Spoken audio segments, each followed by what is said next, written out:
Hi, everybody, and welcome back. Okay, so finally, I got enough courage to tackle the last three episodes of Harry and Meghan's reality show. Episode 4 starts with scenes from the Queen and Prince Philip's wedding, followed by scenes from other royal weddings. And then Meghan tells the story of how a person who worked for the Queen as private secretary told her that she is like a foreign organism and that they are wondering what she is doing there, that she does not look like them, etc., but that soon they will see that they are stronger with the foreign organism, this thing. I'm wondering whether this really happened or is it another of Meghan's fabrications. However, I can say this much, seeing that it came from Meghan's mouth first. She is a foreign organism, not because she doesn't look like us, because shame. I know she desperately wants to be unique, but in reality, she looks like so many of us. But at the same time, so many of us have tried to understand her, her motives and psyche, yet have been unable to. So, what is she? A sociopath? A narcissist? Or, as she herself so eloquently put it, a foreign organism, a thing? Then they play footage from the wedding, and she tells how calm she was and that all she wanted was a mimosa and a croissant and to listen to Going to the Chapel and we're yeah, that one. And she wanted to listen to it over and over. Harry pipes up with, he felt like there was an expectation for him to get married. And once the time came, it was job done for everybody. Oh, shame. Poor Harry was palmed off to his new mommy and nanny. My heart bleeds for him. Not. Then they make a huge issue about the gospel choir which performed at their wedding, and even Serena Williams chimed in with how huge it was, how that broke barriers. Oh my word, as if it was the first time the royals heard a black gospel choir, or the first time a gospel choir performed for the royals. No, it is not. The Montreal Jubilation Gospel Choir performed for the Queen on at least three occasions prior to the wedding. The London Community Gospel Choir performed for her when their current leader was only 2 years old, approximately 36 years ago. And annually, many performers from Commonwealth countries, which are mostly black performers, perform on Commonwealth Day and has been doing so long before Meghan Markle was even a thought. So what on God's earth is Serena talking about? This shows just how ignorant these people are, how they are trying to create barriers where there are none, and planting seeds of divisiveness which bear no fruit. It is actually embarrassing to see such level of ignorance on display in public. At least Harry gives his father credit for helping to find the right gospel choir for the wedding.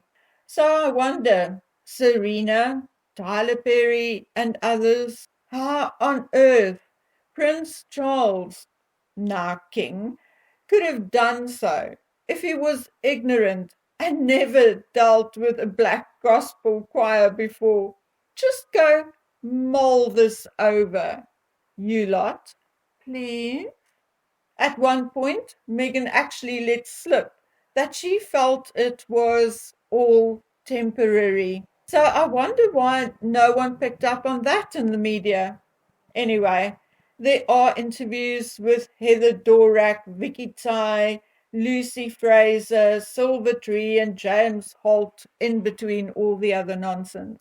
Then they talk about their first home, Nottingham Cottage, and how Oprah remarked that no one would believe they are living there and how small it is. And Harry chimes in about how low the ceilings are. Oh, how my heart bleeds for them. How terrible. A newlywed couple staying in a 1,324 square feet, two-bedroom, two-bathroom cottage on palace grounds and for free. How sad. Oh, F off. It may not be good enough for Miss Markle to entertain Oprah in, but as to humanitarians, they should know that many families with children often live in apartments smaller than that. Oh my word. And then Meghan tells about her first outing with the Queen and how she treated her like Harry's grandmother in private, and how the Queen covered her legs with a blanket in the car, just like a real grandmother, which of course reminded her of her Grandma Markle, whom she took care of during her final years. Oh, shame! How wonderful! Except, yes, you guessed it, it was a lie. Samantha and Tom Jr. told GB News that their father paid for his mother to live in a care facility, and at most Meghan visited a few times. Well, common sense would tell anyone with half a brain that when Doris May Rita Sanders Markle passed away in 2011, Meghan was already hard at work on Suits as the first series aired in the United States in June 2011. So I wonder whether Meghan actually commuted between Canada and wherever her grandmother was in this facility on a daily basis to take care of her. Somehow, I don't think so. Anyway, so did Meghan really think that we are stupid and that we couldn't find out when the first series of Suits actually aired? I mean, that is actually on Google. Why lie? Why not just say that she loved and missed her grandmother? Why does she always have to lie and exaggerate? From there, they jump to the Grenfell fire and the cookbook, and from there to the Australia tour. Oh my word, that is exactly the point where my blood pressure increased and it started becoming increasingly difficult to watch. Meghan repeated twice that it was harder for her because, of course, she was pregnant. How they started journaling as soon as they found out that she was pregnant. Blah, blah, bloody blah. But worse, Harry tells how they were so popular that the palace felt threatened, how they were stealing the limelight and disturbing the balance, how they were spending the night in a room in Buckingham Palace after an event and found that Meghan was on the front page of the newspapers the following morning, and how appalled they were, how Meghan said, "But it's not my fault," and how Harry told her the same thing happened to his mom. Again, I call BS on that. Firstly, they were still living at Nottingham Cottage after the Australia tour. So why spend the night at Buckingham Palace? Buckingham Palace is only 2 miles or 10 minutes away from Kensington Palace and Nottingham Cottage. Were they too drunk to go home? Who told them that other members of the royal family were upset because Meghan was on the front page? And why did they, in the footage, show a front page from their visit to Fiji? I'm afraid that sounds like another tall story to me, or one of Meghan's delusions. Then Harry goes into this long narrative on how the press reported one way for Catherine and another for Meghan. And they show Meghan in a pink off the shoulder dress, which she wore to Trooping the Colour in June 2018, and Catherine wearing an off the shoulder dress to the BAFTAs in 2019. At this point, I am despairing. Are they truly that stupid? So stupid that they do not realize it is not about the dress, as actually Meghan looked quite pretty in that pink dress, but it is about the occasion and what's appropriate for certain occasions. That is it. Are they truly that dumb? Or they think we are that dumb? Seriously? Then a person called Kahinda or Kahindi, Kehinde, Andrews, chimes in with the angry black woman trope, and let's rather leave that right there. They talk about their walkabout in Liverpool and how one lady told Meghan that what she is doing to her father is just not right. Meghan carries on about how upset she was as nobody knows her. Blah, blah, bloody blah. Well, the reality is that the rest of the world, even some sugars, agree with that woman. What she is doing to her father is not right. And no darn photo shoot could possibly be worth depriving a grandfather of his grandchildren and grandchildren of a grandparent. It still does not make sense to most people. Of course, this leads to Meghan's suicide story, how the people did not know the effect of what they were doing to her. And Harry reiterates his African documentary narrative, flash, flash, flash. And they show footage of Diana crying during a walkabout and how Meghan disappeared into herself and how she felt it would stop if she wasn't there anymore. And Doria pops back up telling how Meghan told her about her depression and dark thoughts and how she couldn't protect her and how age couldn't protect her. What a load of utter tripe. Firstly, there is barely a royal alive who has not seen a therapist. Both Harry's parents saw therapists, as did Harry himself. Harry, alongside William and Catherine, started Heads together. How could he not know someone who could help? Harry says he acted like institutional Harry and not like husband Harry. And Meghan says, in so many words, that she was not allowed to go somewhere for help.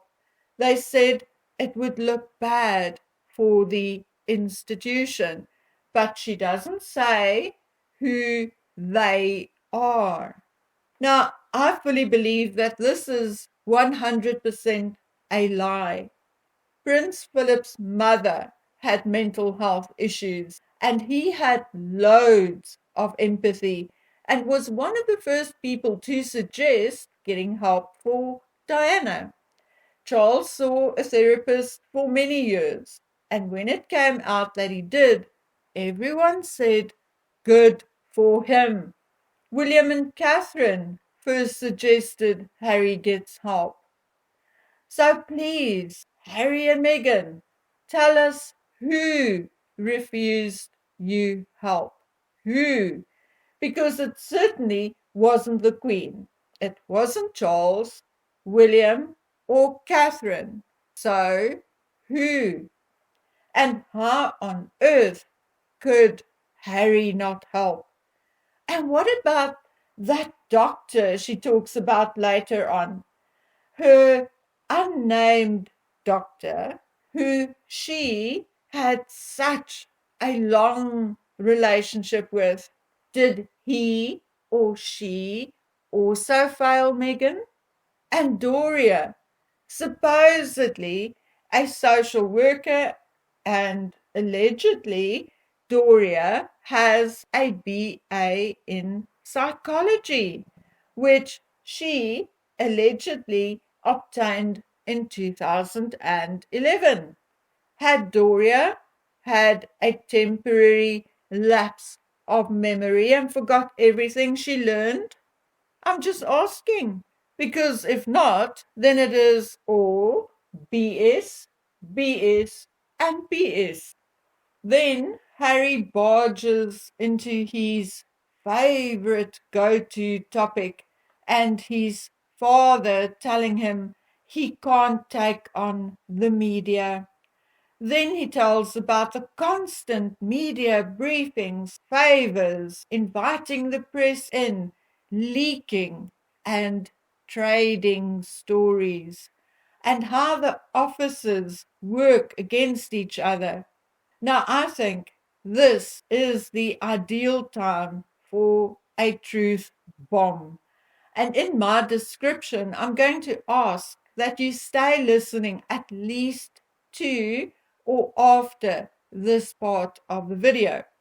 I have known and have records of the competition and mistrust between Charles and the Queen's households and officers. It gets really bad, so bad that Lord Guy tried to join the officers to ensure or try to get better communication and planning of diaries going. It did not work, but at one point, William sought advice and instructed his household and office not to get involved. His instructions were strict, and it were that his office do what they could to coordinate and work with the other officers and households. This story was actually reiterated in Valentine Lowe's book. Then, from personal experience, I can tell you the following. In my attempt to get to some semblance of truth, I have written to Kensington Palace numerous times, and those of you who have been on my channel for a while will know that it is true, because I made some of the letters public. And once a letter which was not supposed to be made public was copied and pasted by some unknown person to Twitter, so it leaked anyway. So you have the proof that what I'm telling you is true. Carrying on. As there is not a dedicated email address for Prince William's office and household, at least not one published anywhere, my only option had always been to contact the media liaison person.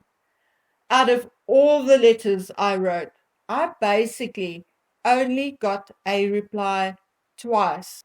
Once, basically to inform me that a photograph used was a generic one, whatever that may be, and they had no choice but to reply in such a vein because I presented them with the tested original. Okay. The second time, the letter only informed me that they received my correspondence and thanked me for it. Then I also have a friend who has a friend who works for William's household. And over the past 3 years, I have tried to get some information out of this person.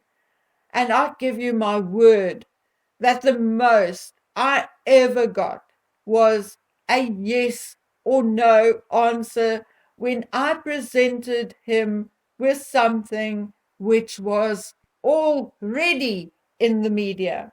Not once has he leaked anything to me via my friend. Then, on the very rare occasion that I did get a snippet of exclusive information, it did not come from any of the palaces, but instead from friends of friends or from friends of distant relatives, etc., etc.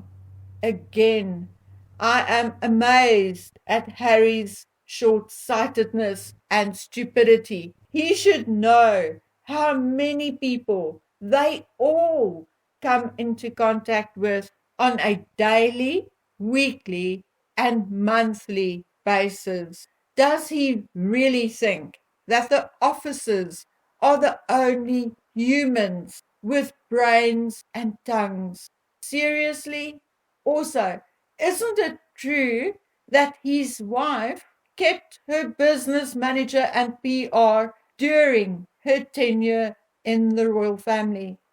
Isn't it true that his wife's friends, and now we know Abigail Spencer was one of them, were the ones to leak the information about Meghan's letter to her father, to People magazine first? Abigail Spencer actually admitted in the series that it was her who called People magazine in the first place. Wasn't it Jessica Mulroney who initially could not keep her mouth shut and would have told us where Meghan got her underwear from if given the opportunity? Isn't it true that all the footage and previously unseen photographs and footage we saw in this series comes from Harry and Meghan themselves, who took that proposal photograph, who took those photographs of them kissing in the kitchen, who took the footage of them packing their things in Frogmore? Not paparazzi, not the Daily Mail photographers, but they themselves, or their buddies, or their personal photographer. Harry and Meghan were the ones leaking like an old tin roof, not William's office or Clarence House or Buckingham Palace. They did. And if they continue to push this agenda, they may find themselves in serious trouble, as some of us do have receipts, and all it will take to reveal some of their planted stories and leaks will be permission from the source, a source much, much closer to them than to any other royal household. So let's see their BS blowing up in their faces, shall we? I dare you, Henry Windsor. Harry directly blames William's office and says that he would rather be destroyed in the press than play the same game as his brother's office. Really? Really? Come on, Harry. Dare me. Please. I beg of you. But anyway, for now, let's just prove him wrong with things we all know and which is in mainstream media. What did Harry and Meghan do when William and Catherine were in Boston for the Earth shot?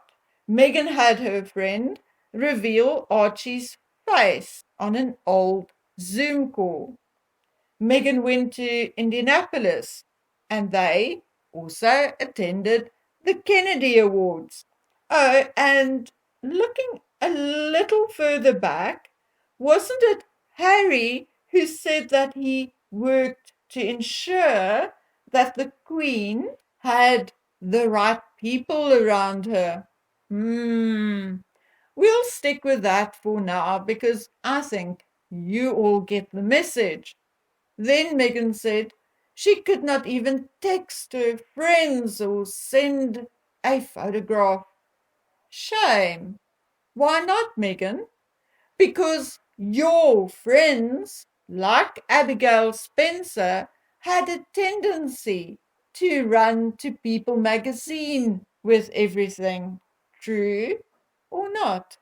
Anyway, then Abigail Spencer and Silver Tree launches into the Five Friends and People magazine story, and we learn that Abigail was the one who contacted People magazine, and that Silver Tree was also one of the five friends.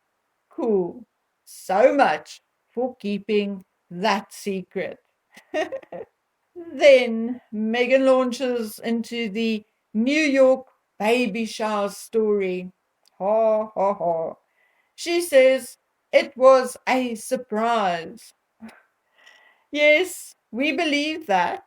Amal Clooney phoned Meghan up one day and said, I'm sending you private plane tomorrow. Just grab your security and get on it. BS. It does not work that way in the royal family with, working diaries and security detail and all those things. Then Meghan says they took something beautiful, independent, strong women using their own money and turned it into something nasty. Again, not saying who they are. We can only assume they are talking about the British press. Anyway, then Harry talks about Granny offering them Frogmore, and Meghan talks about giving birth, about her long-standing relationship with her doctor. But she still does not tell us who the doctor was.